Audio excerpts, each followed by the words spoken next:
All right, everybody, welcome to Rules of the Pit. We are sitting here with the last gang, and we couldn't be more excited to have this interview tonight. Being the OC guy, I want to just drop a little note from the LAOC SoCal band. What's going on, guys? How did this band get started, and how are you guys part of the OC LA punk scene? We've just been here forever. I mean, it's just this is our home. We grew up here and we're all rooted in some way to the punk rock scene. Yeah. And we're all being musicians, we just kind of flocked to each other. We kind of restarted again in 2017, and that's when we really hit the ground running and did an album with Cameron Webb, and it got picked up luckily by Fat. And then by the time we were ready for the second album, Ken was already in the band for I was like 2 years, right? I don't even. It was like, remember. it wasn't official. Ken started playing with us in June of 2018 on the Street Dogs tour. Yeah. And then when we were ready to do the second album, we wanted to make it official, like a push, because he was already in the band. It was real. But we made it like his coming out party. Aww. We just made him feel like an outsider for a while. Yeah. It was like a hazing experience. Yeah. To earn those stripes. You're in the band, but You can't take any photos with us. No, Can't you talk have to do anybody. merch. Yeah, you have to do the merch. You have to drive as much as possible. You have to I load up all the barely did gear. any I know. driving. you get to carry the bass cabinet. Yeah. Oh Yeah. yeah, it was awful. Awful. You're gonna still change has your to- name to Jeeves and just, drive everybody around. Pretty much. And like the baseball term, that everybody clears out of the dugout after the first home run, lets him come back to himself. I mean, it's the way you do it. I guess you guys, before COVID hit, you had some crazy lineups. Like you guys were set up with some bands that were out of this world. How did it feel to have to shut it off right from the start and just kill all these amazing venues and tours and things? What did that do to you guys at that point?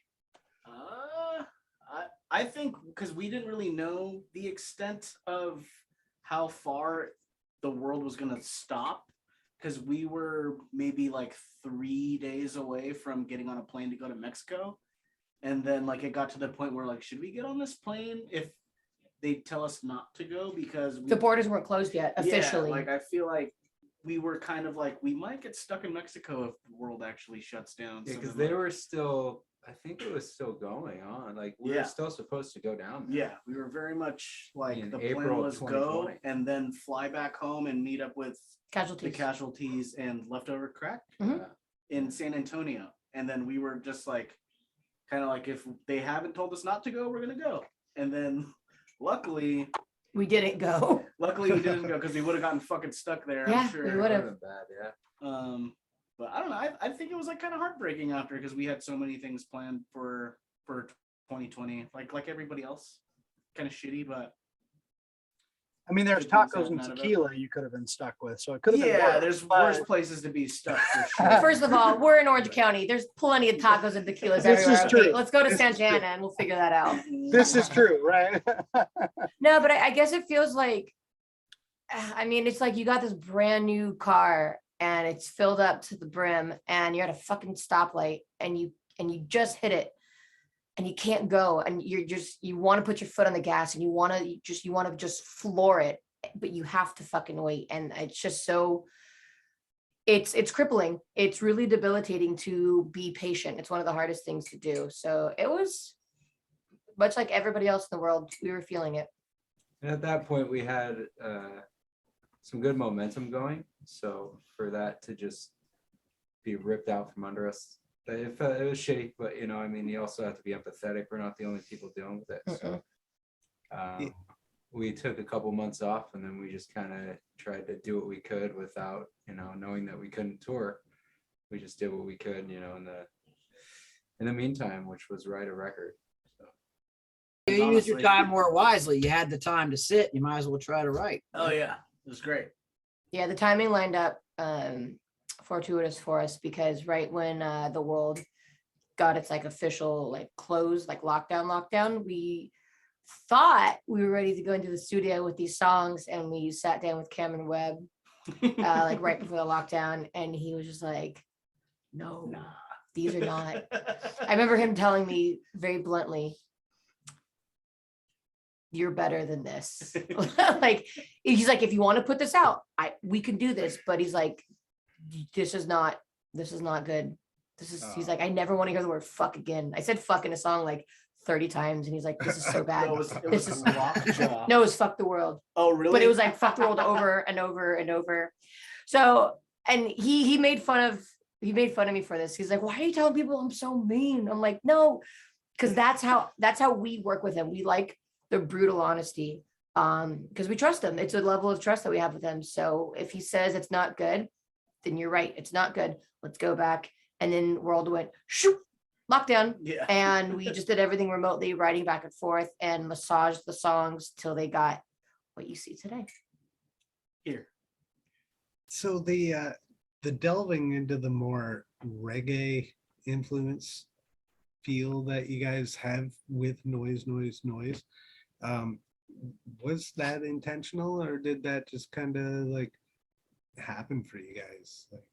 Well, that song Brenna had kind of written before we even got together to kind of write, so it kind of like snowballed into the other songs kind of unintentionally.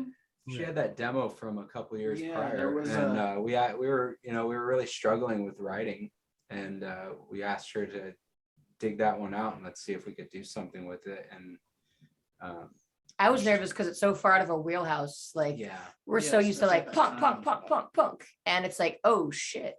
Because I didn't play drums on that or anything. It was like programmed, and it was just an idea. Right. So luckily I'm glad that they're down for that. at the same time, we're all are really big fans of, Clash. reggae music. I mean, if you look at like and, any of the wall, you have strummer you all know, over. Well, Toots, and Lee that Scratch Perry and a lot of these bionic rats. influences. So like I was gonna say you guys dug deep with Toots and like going all the way back into that. Yeah. Digging. I mean, Dude, got I have a- record- I got have a cabinet full of- 5446 tattooed on my lip just for Nice. tits. Yeah. So there's some Sublime influence in there. If you get the, I mean, you I'm- Not too now they're much. into- no, all right. I was a big Sublime fan growing up. So Oh, I don't know. I think that shows Eric up in the Wilson bass Eric playing. Wilson actually really inspired me as far as bass player. So I didn't know that. there was Yeah, that. yeah. Joking aside, Eric Wilson lived behind my in-laws for Oh yeah. shit. a spell. Oh yeah. So Very we cool. actually got to meet him over a fence. I hey remember him Wilson, being very tall. hey, Yeah, Wilson. pretty much. It was like the Eric Wilson. Yeah. He was Wilson. But yeah, I mean, we just kind of really started, diving into new things. We didn't want to put out the same record, so I think it kind of works. And also, Yeah. Fat Mike heard it too. Yeah, Like when we yeah. sent the good demos over, Yeah. and he heard that one. We were kind of doing some. He was doing some producing, and he heard that. And there's very little in comparison to the other songs that were like produced and like changed and edited. That one was pretty straightforward of what I brought to him. And when he heard that, he said, like, he's like, this is your sound.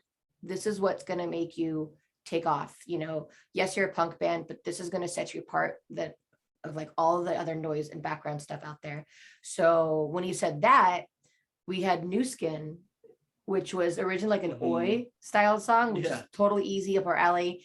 And that was a challenge. It was one of my favorite songs on the album because it's like it was in a major key and it's super pop and like Oi. And then we changed it to be in a minor key, and Sean has the most sickening bass line on the whole album on that track. So it's just this dark, nasty reggae style. Like it's And then when we got into the studio to record the thing, Cameron just had some really awesome tones for the bass. They Yeah. just really made it special. So it's a good. yeah, that thing turned out really cool. Yeah, So could could, we like, get kinda- where did y'all cut your teeth? Like Brenna, you've been doing this band for a long time. You guys have come in a little later, but so where did everybody cut their teeth? I was in and out of bands since I was like 14. prior to this, I was in another band that we would play shows with the Last Gang, and we were friends before, We and did then the like, split together. huh? We did that split. Oh I yeah, have all we the did it. It was a CDs band still. called Bristol to Memory, and then we did a split, and then we actually went on a couple tours. Arizona, yeah. We did a couple like tours together. We were friends, and then we all had like worked, and I know Sean from like we kind of lived somewhat close by like the Orange Circle. Well, Kinda I like- met you through Robert. I met you through the Last Gang. Yeah.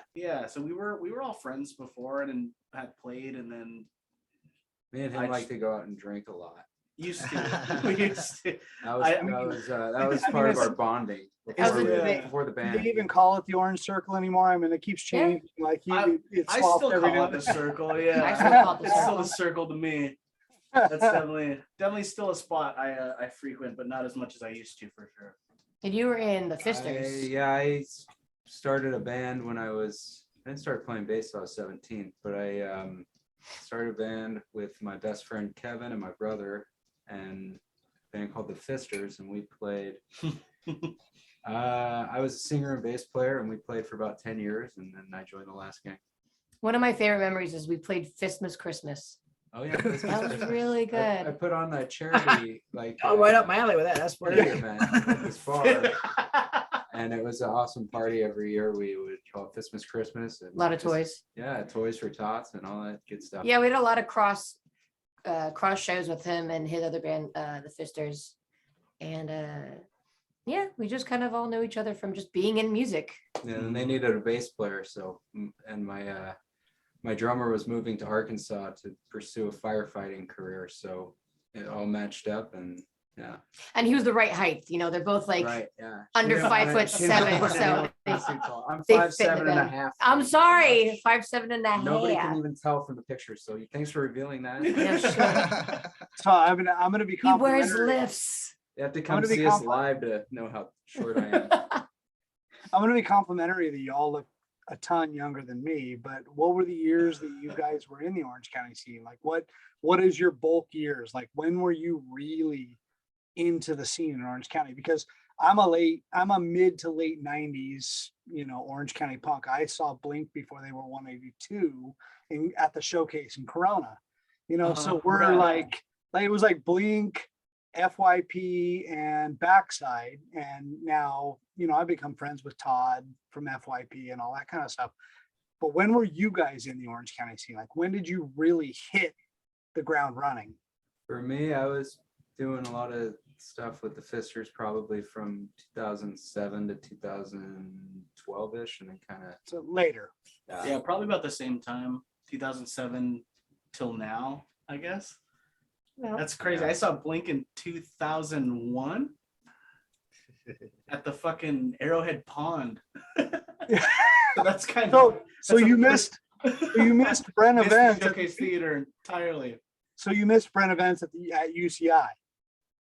Oh yeah, I saw a few shows there. I saw it was like weird hardcore shows there, but Yeah. I'd say about the same time as Sean, but 2000. I think Brenna started younger. I'm a baby. My brother pulled me into the scene when I was like, I think like 7th grade or 6th grade. Like this is what dates me for my Orange County friends. I have a poster on the wall over here for a show with the where did it go? It's over there. It's the first real show of Pharmaceutical Bandits at Public Storage Oh wow. when it wasn't Oh wow. a fee. It was a donation to go into public storage. Wow. Yeah, and All Showcase right. Theater, and I remember the first beer I had, it was Newcastle, and it was on the Millennium, so it was like 99. So I was already like a couple years hanging after that. So yeah, I was probably like 95-ish, 96-ish. So, We had so good taste in beer early. That's good. right? So Trevor will probably edit this out, but I'll give you guys my quick history. I met my wife at a Real Big Fish toaster show at the Toasters, hell yeah. right. It was so the crazy part was it was a toaster show, but Real Big Fish was opening for Kiss and was late. So Real Big Fish ended up headlining, and the Toasters played before Kiss at the Oh, Orange no. Show Pavilion in San Bernardino. And I met my wife at that show, and we've been together for 26 years now. So it's like it's a Jesus. love story, and it's marked. Like I've got my Aquabats, Real Big Fish. Like I was ska punk. That was the whole Glass House. I know you guys just played there. Yeah. Glass House in Pomona. It was a showcase in Corona. You know what is the observatory in Santa Ana now used to be something else. Galaxy Theater. Galaxy Theater. I've done more shows with the Galaxy than I can count. In fact, I've been kicked out of it more times than I can Are count. you going to see the showcase documentary that's coming out?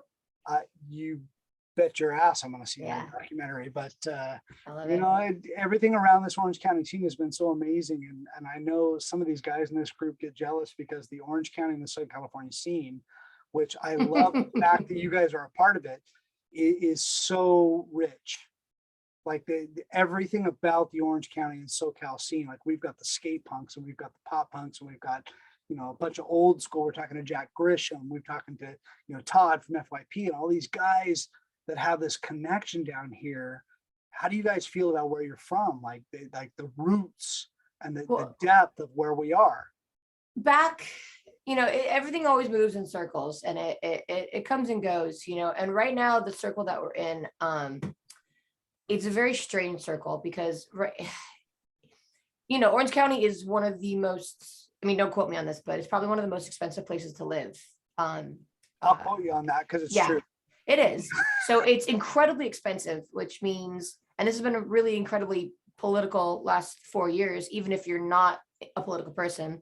And so you have wealth and you have a lot of areas that do not have a lot of diversity. And what you end up with is just a lot of white entitled people who are not really the same mindset that what I believe punk is. You know, punk is inclusive, it's argumentative, it's let's challenge the status quo. And there's a very accepted air of just racism in Orange County with a lot of people who aren't in the scene and some people that are in the scene. And so it is frustrating recently to have to deal with bullshit that should be obvious of like, why, like, no Nazis, that should be just an obvious thing. And it's like at Punk and Drub like a couple weeks ago, me and Kenny were standing in line to get something, and these two disgusting humans with swastikas tattooed all over them. that was down south, but still, that's like, It's how are you walking around not getting the shit kicked out of you right now? That's like, how is it not socially acceptable not to just walk up to him and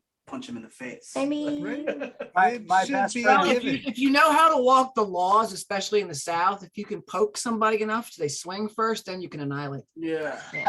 see, we were talk shit and then fight. And my best friend's Filipino, and we used to walk Main Street in Huntington just to yes, fucking Just bash to the cause fucking shit. Nazis. just to cause shit. And I can't tell you how many times I got stopped and said, "Hey, why the fuck are you wearing black suspenders? Like, what the fuck, man? How long you been wearing?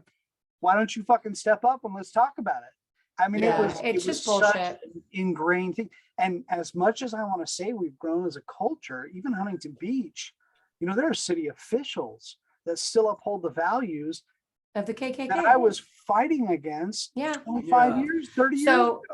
while it has gotten better in some aspects, a lot of light has been shed on where we live. So instead of being the kind of person that says like, I'm out, peace, even though I want to be like, I'm out, peace, we're going to Berlin, never come home. Like we're going to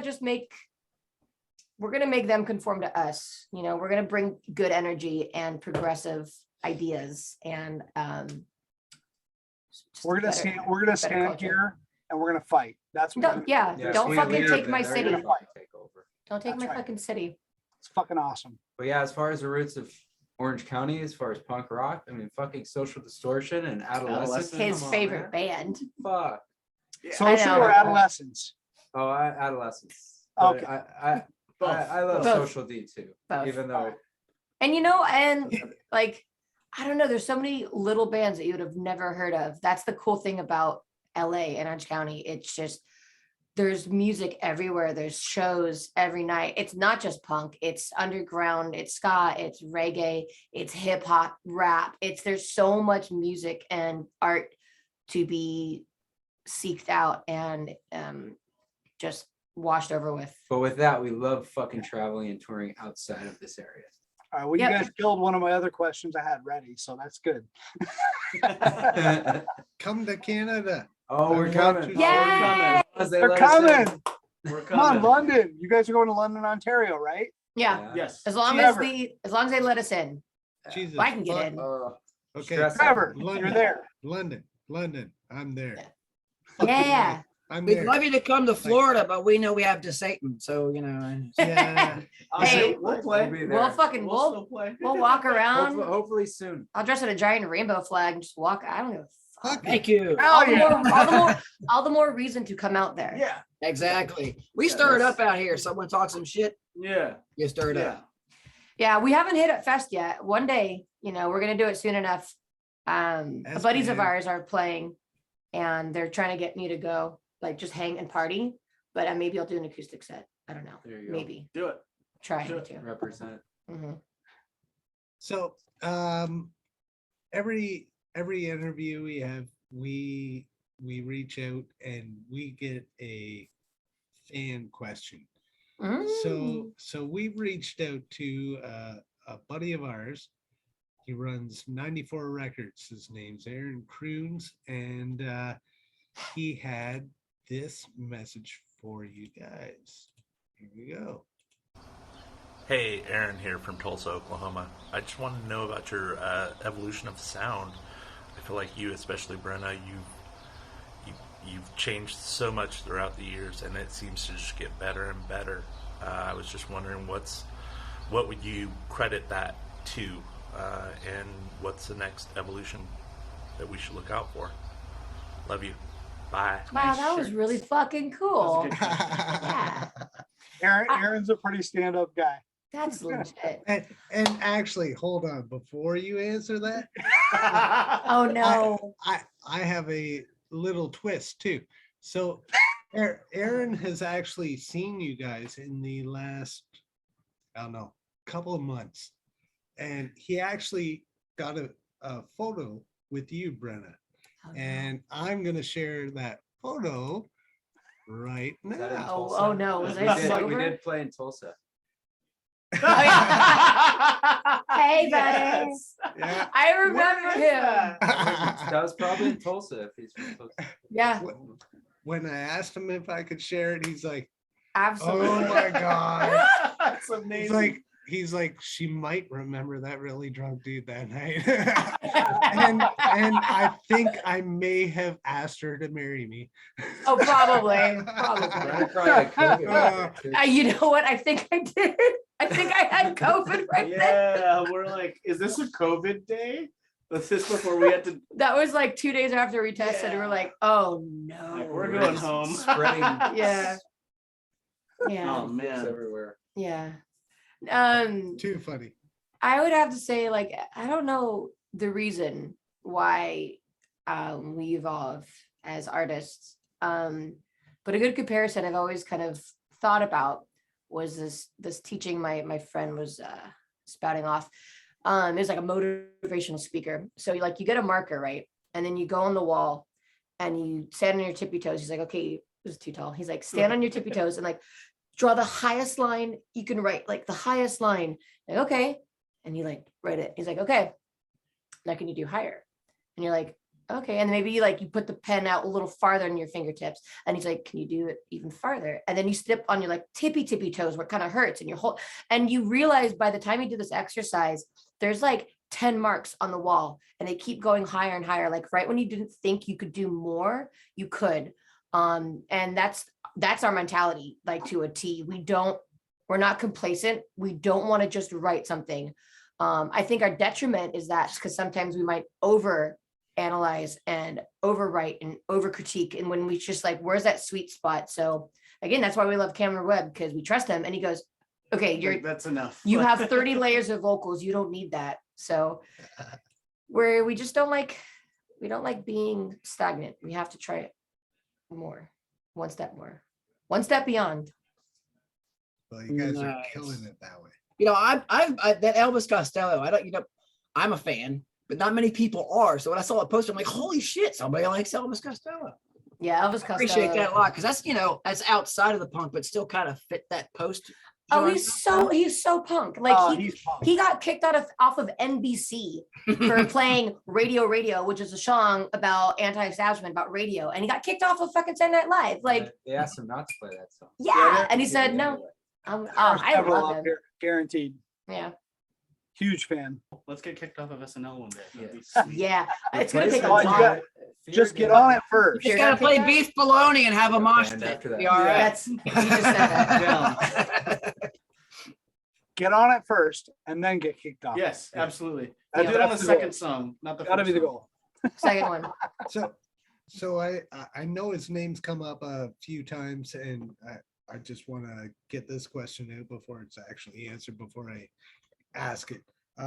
You guys have worked with Cameron Webb a few times. He's worked with Motorhead, No Effects, Strung Out, Lagwagon. List goes on. How was that for you guys? Like, Brenna, I know you've said a few times he has pushed you to kind of think you can go beyond where you are, and it's proven its point. So how was the overall experience with them? Like, you know, It just feels like you're hanging out with a friend, and he's just like probably better than you at your instrument.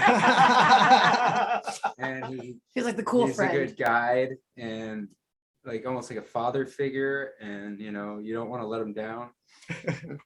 But you know he's a great human being to work with. He gets so excited about over like gear and like working with pedals Yeah. and like tone that he can get. And And it's like, not all serious. Like one day we had dress day. We all wore dresses. And it was Yeah, fine it for was me. I'm used to that. Sean looked really good in his dress. It's kind of weird.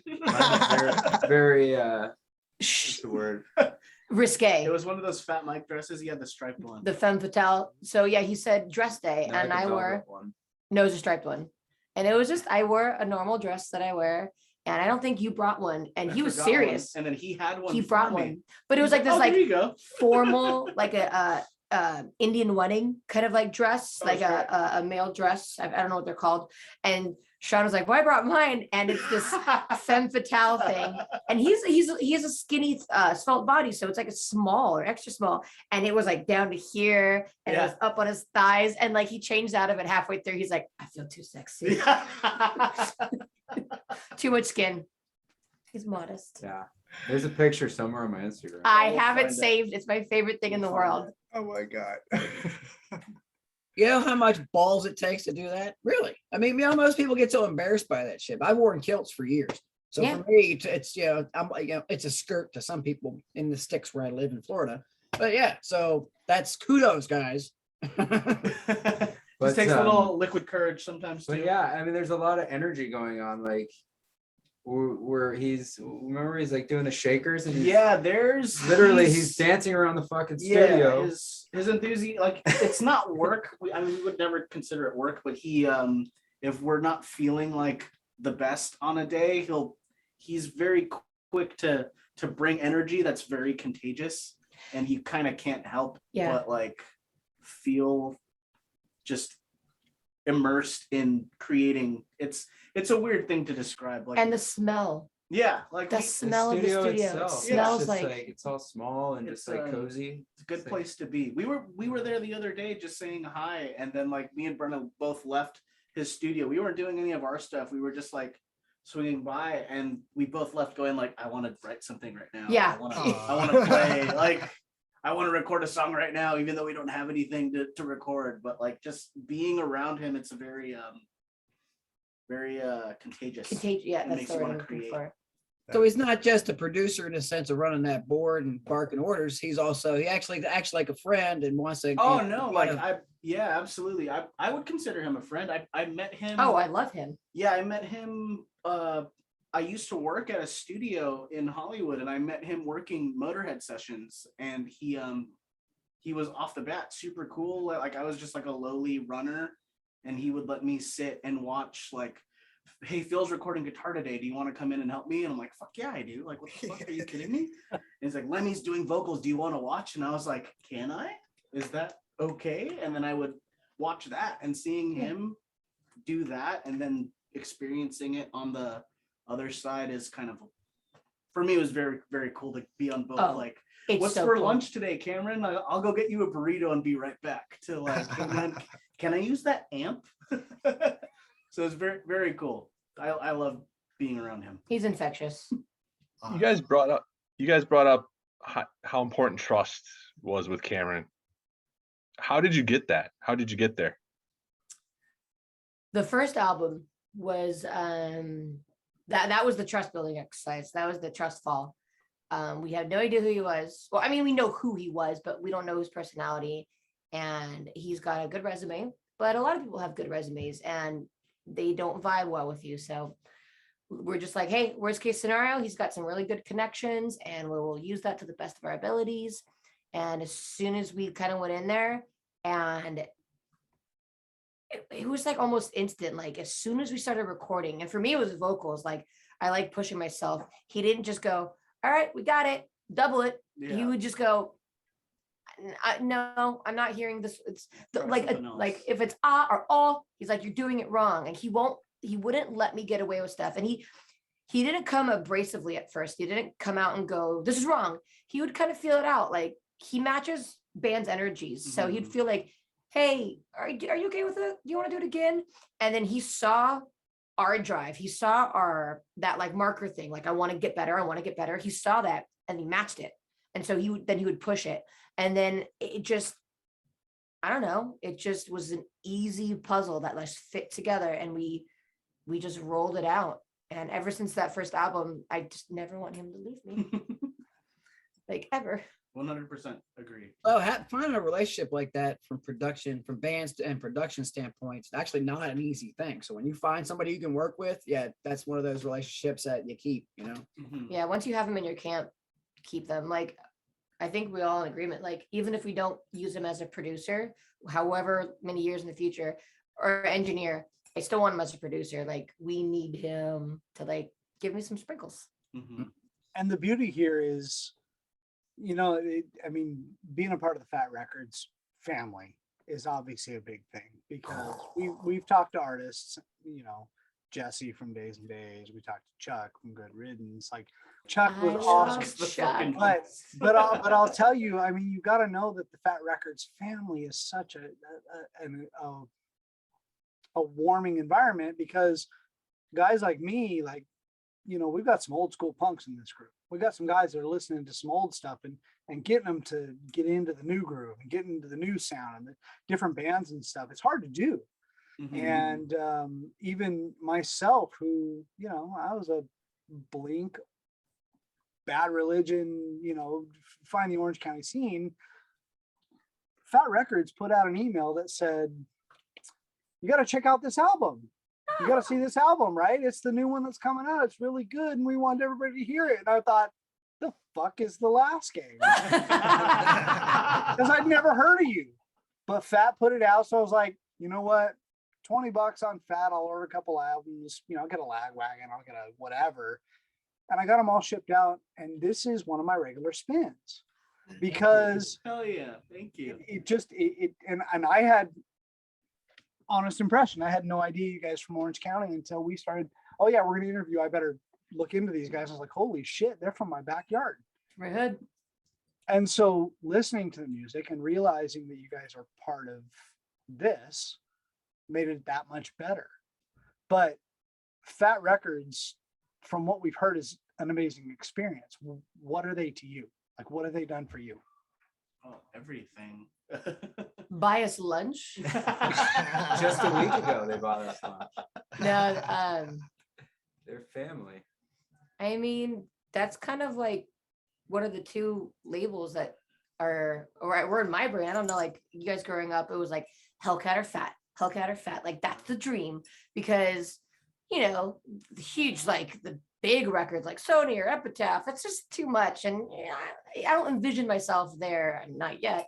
But it was like one of those two labels were like, that's the dream. Because if you're on a label, then you can get a booking agent and go on tour. And if you can go on tour, you can record albums. And if you can record, it's just, that was the childhood dream. And now we're doing it. So it's weird. And then just the staff, they're just so welcoming from day Mhm. one, just awesome, amazing people. And then, I mean, we don't know all the band members, don't know everyone from all the bands, but everyone we meet is just fucking rad and just super cool and not Immediate hugs. Yeah, dickheads or like egos. So everybody's on the same level. It's so cool. Well, that's kind of what I've seen, like with the people behind the scenes, the bands in front of the scene. You guys are very much an interconnected family, and you seem to all take it that way, and I'm glad to see that, because growing up, Fat was huge in my life, so I'm like, Yeah.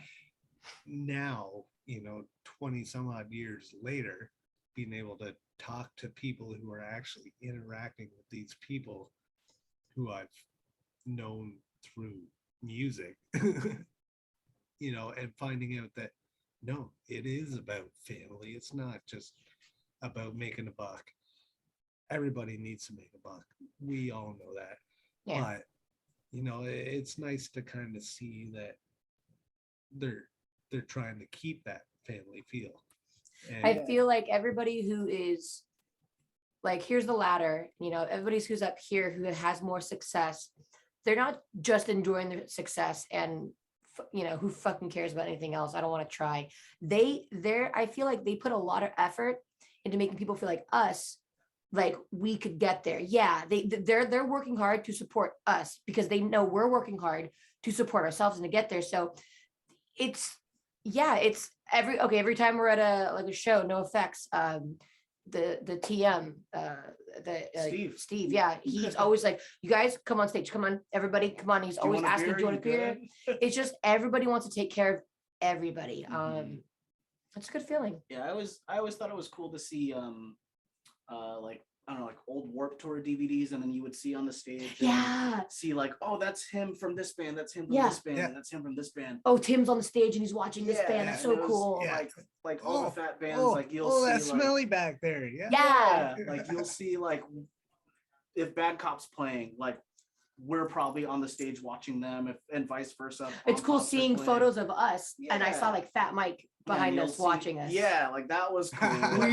Weird. Like I just see his hat. one of the first Fat bands we went on tour with when we got on the label was Good Riddance. And the funny thing is none of us grew up like listening to much Good Riddance. So, and they were just an amazing fucking The band coolest and like dudes. the coolest fucking people. And They now are. we're So, obsessed. and I think they're like one of the bands we played with almost the most shows with. Yeah. Yeah. They really took a chance on us when we first started. Just like, yep, go on the road. Let's go. And Chuck, I mean, come Chuck. on. What can we say about Chuck? What a He- great- Well, I guarantee. Has he streaked for you guys yet? Yeah, I was Has he gonna what? say, you guys have to have You- seen Chuck naked. I mean, Have you it seen him has naked to have yet? happened. I think Yeah. I may have looked away, Parts. but See, I have It's different happened. stories about Chuck because all the stories about him being like crass and like he went up to, I forgot it was Sean or Robert, like grabbed him and like he grabbed his butt, just like getting His uncomfortable, finger right? And He tried, his yeah, butt. but he knows boundaries. He's not like really that person. Like he never has done. I wouldn't care. I'm more crass than a lot of guys, but he's never done that with me. Like he's never seen him naked. He's never trying to do that. He's always just like this jovial guy. Like, hey, how's it going today, Brenna? So how's everything? He cares. So I like him. Got to say, I haven't seen Chuck naked. Is that a bad thing? It's because it's 20 years later, Brenna. Well, Yeah. 20 years later, nude Olympics are in the past. yeah. a few Chuck's years ago drinking. we played Germany and we were staying at this we played in Germany with them, and we were crashing at the venue with the other band that they were on tour with. They were not. They were staying probably in some nicer hotel. Probably. But they're like, hey Nicer man, motel. Chuck comes up to me and he's like, hey man, like we used to stay here back in the day. Make sure you guys play naked hide and go seek. I'm like, What the fuck, Chuck? okay, we'll be sure to play naked hide and go Thanks, Chuck. seek in here. We're gonna go to bed instead. Like yeah, Well, I'll be old. That's Chuck, huh? Well, So- if you end up in Canada, anywhere near Trevor has already dropped the note to Chuck that Trevor will not enjoy the show unless Chuck streaks the show. So if you he's end gotta up at do the nude show, Olympics. Chuck's Okay, gonna be I'll naked. be there to He's see gonna that. run. It's gonna happen. Well, he has to like hobble, I guess, right now. He Yeah, can it's just kinda run. weird still. And So it's the- gonna you're gonna get longer help him. nakedness. Yes. and But as much as we do enjoy where we live, it's very nice to visit other places. And Sean actually is a massive snow bunny. oh, Like he loves snow and snowboarding A and snow bunny, like with the tail and would you like no, a like Maltese Monty skirt? Python, like Monty Python bunny. Oh, oh yes. Do you wear the dress in the snow? No, that would be very cold. That's too restrictive, you know. too cold. Come on. Have you No, never heard of the um, polar bear day? No, yeah. And you're into hockey. and You I like all things hockey. ice. I like things that Southern California people usually don't like. Nice. Okay. I was let's- liking to hear about your fat experience, and you know what's funny is when you hear about the hierarchy there and how you guys came into it, and you just kind of got treated like family. It sounds like Fat Records likes to pick people up too. Yeah. They you know, it's not easy to get on the label, obviously, but once you're on it, you're like immediate, you know. But it's also not like no matter what happens, you're always on it. Because if we become shitty people, that's why the cool thing about the label is it's still independent and DIY. So we didn't sign for like, here's 5 albums, you got to deliver, here's an advance, and we're going to do this. It's like each album at a time. So if we become like a shitty band, whether it be because of music or because of, which I never, like a shitty people, and we do like shitty things, they can just go, yeah, you don't represent us anymore. Knocked down. Dropped. So Yeah. they have that freedom to do that, and vice versa. So do we. If we get ever to a point where we're peaking and we're like, hey man, we can go the next step up, they would give us hugs and go, dude, congratulations, we're so proud of you, absolutely, go. You know, they're nothing but supportive. So let's be edgy on a question then. If the music went downhill, but your personality stayed on the level of the family, are they going to support and keep you going? Or are they going to say, yeah, you're not really a fit for us anymore? I would hope they don't.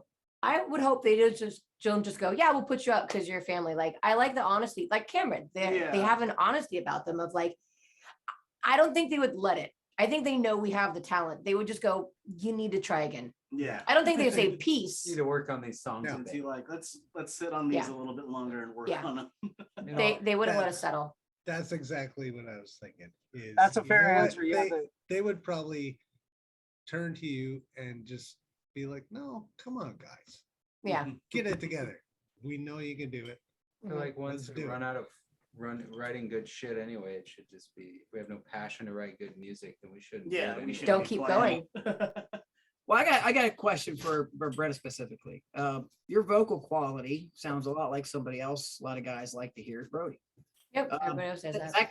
that come naturally to you, or is that something you had to kind of practice with? Was that just your natural vocal sound? I just naturally have a low voice. Hmm.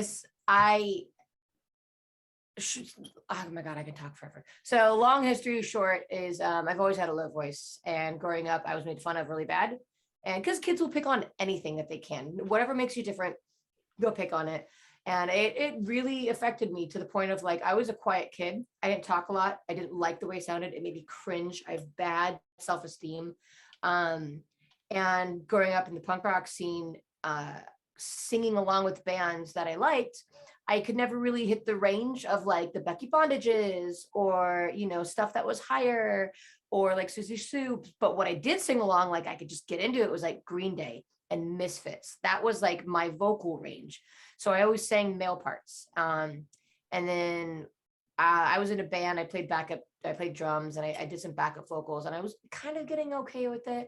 And then one day my friend's boyfriend in her car, we're listening to Misfits or something, and I was singing, and he turned around to me, he's like, you have a really awesome voice. And I was like, no, I don't. So I listen to strangers. When somebody says they like it, I believe them. So I have to believe that I have something of worth, because it's something I struggle with still to this day of like, I don't feel like I'm good enough or I'm there, but I trust what they say and I trust what fans say. So there's got to be something to it that I've got something special. So Brenna, I got to ask this, because the Orange County connection with a lot of punk rock is, did you do theater in high school? Was that a thing for you? No. Not at mine- all, really? No, I took a theater class, but only because there's nothing else, and I just hung out and with my friend Adam and threw pencils at the ceiling. I never did, I think, any plays or anything. Yeah, we've always had this weird connection. I think several of our interviews, we've even come across punk artists that are like, oh, I did theater in high school, or who was it? Jeff Penalty that was with the Dead Kennedys for a while. He was even like, yeah, a theater kid, and I was a theater kid. And so it was like that Orange County thing. Like a lot of the punks that we come across are like, I did theater here, I did theater there. So I have to ask because it seems to be a common connection in Orange County. It might have helped thinking back though, because all the theater kids seemed so open and like, yeah, like expressive and outgoing and like accepting of who they are. And I was just like, just I hate myself. I want to crawl in a hole and die. So maybe it would have helped me growing up, but nah, I don't know. Were you guys in a theater? I took a theater class in 9th grade, but didn't do well. I'll tell you, it was all a mask. Ken, nothing? No? No, No theater? I hung out with the stoners and the and those kids. So like, Well, up here in Canada, our drama class was all the stoners the band and kids. shit. yeah. But it was here too. You know, I did my theater years through high school, and like you said, it seems like we're outgoing and energetic, but really it was hiding all the anxiety and depression, and like we masked it with this like, we're gonna stand on stage and pretend we're something we're not. Yeah. It made it easier, but no, it probably wouldn't have helped you because it's fucked some of us up more than we care to admit to. So what is the future looking like for the Last Gang? We got some tours coming up. Good, hopefully. But We're gonna go just play with the gonna- Bouncing Souls on Tuesday. And Yeah. Fucking That's sweet. and awesome. then again on Thursday and Saturday and Sunday Yep. And we got a one-off show with Just X next week. on Wednesday. Mhm. Riverside, right? Nice. No. we added another We're one playing in this morning. Ventura with X, just X. Oh, awesome. On Wednesday. Just X. Yeah. And then the But you next guys are night, doing X in Riverside at the next night. Yes. Yeah. 2 nights in a row. That'll be fun. And then what's after that? Oh, Then obviously we go Canada. to Canada. Yay! Who's the fest? Oh, Canada. I'm hoping that my TRP comes so I don't have to deal with the fucking Canadian immigration people. Yeah. Yeah, yeah. Very nice. Being in a band will make you the most productive, dysfunctional person in the world. Like we're all just, I don't know, misfits and of some sort, but like being in a band, it's like you can't do anything you want to do. You have to be good. Like we have gotten into trouble in the past, and because of that, it's totally like your actions have consequences, and the consequences sometimes mean you can't get into countries that you want to play. Yeah.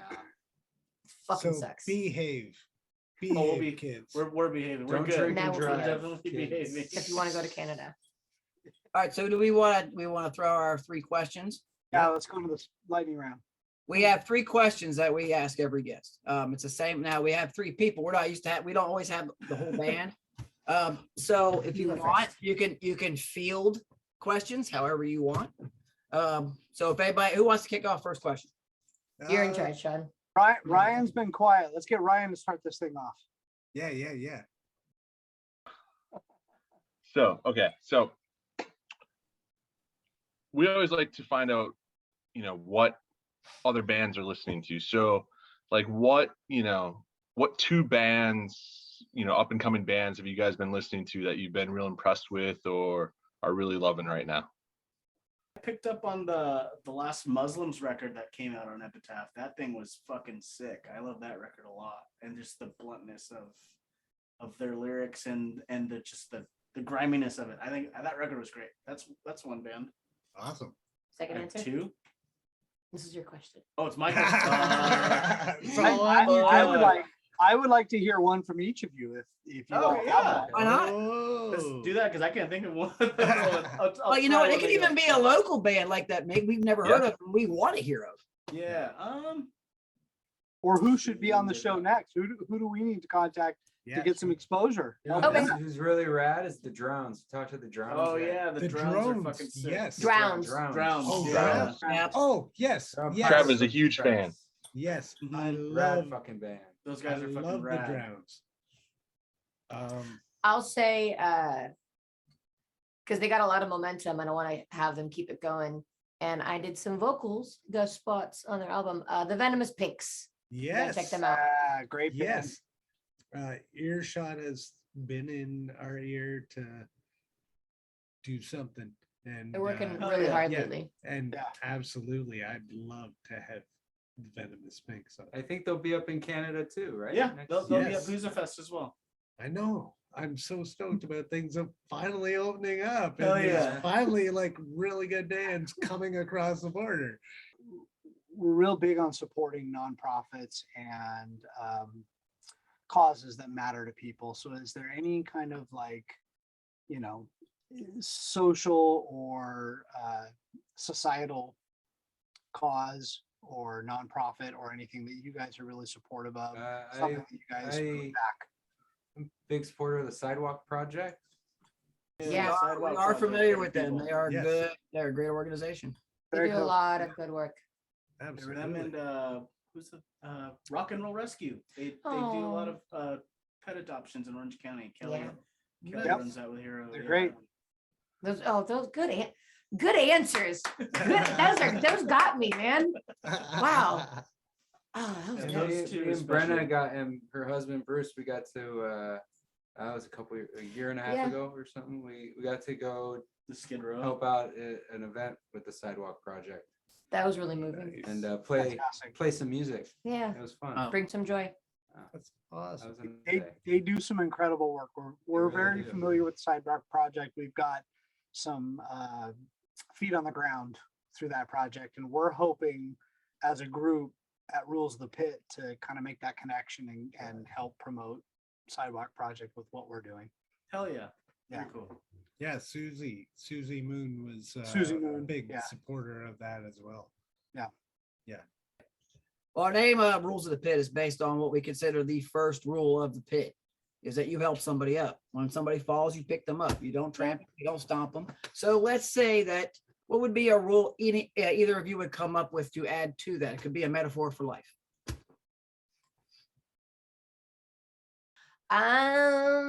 Rules of life.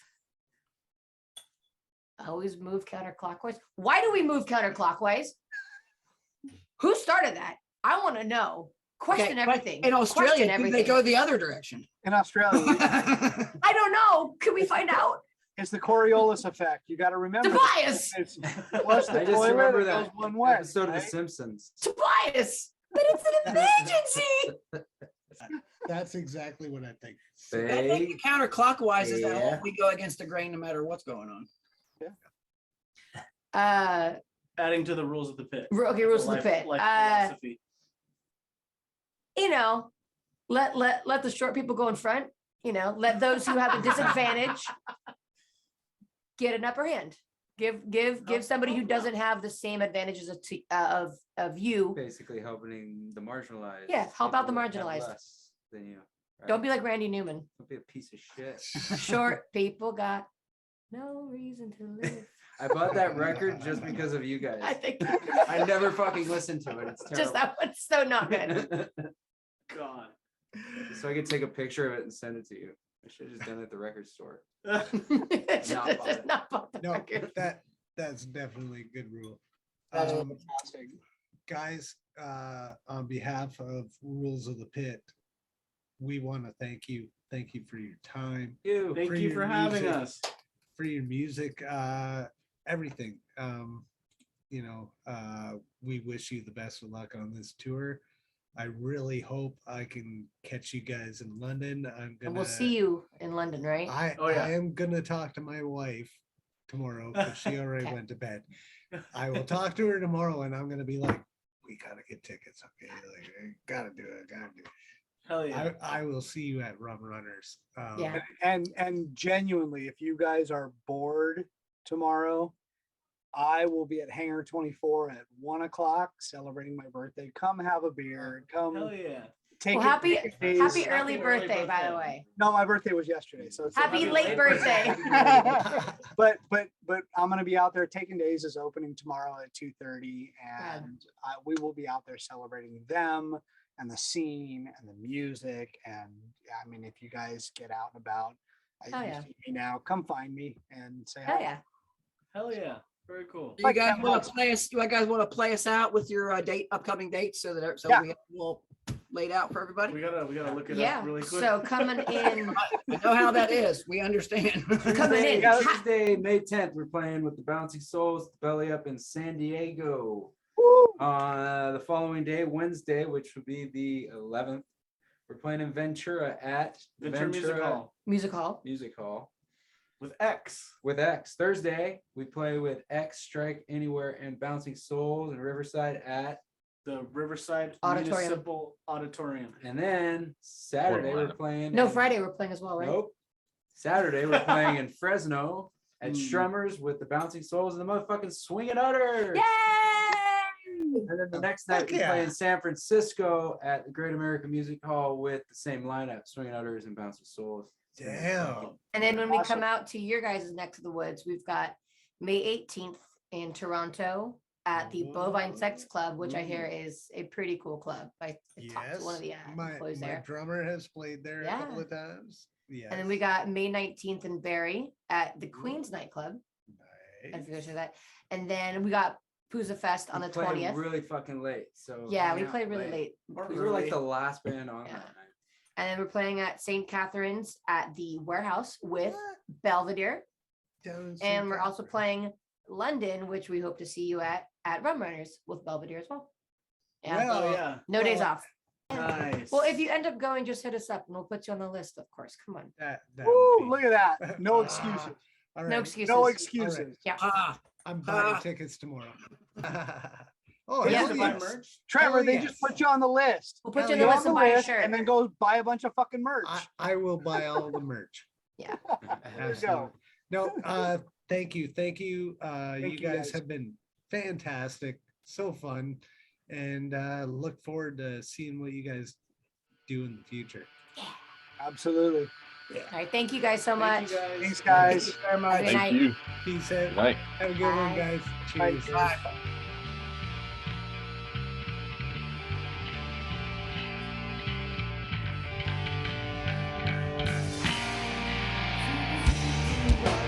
Knuckles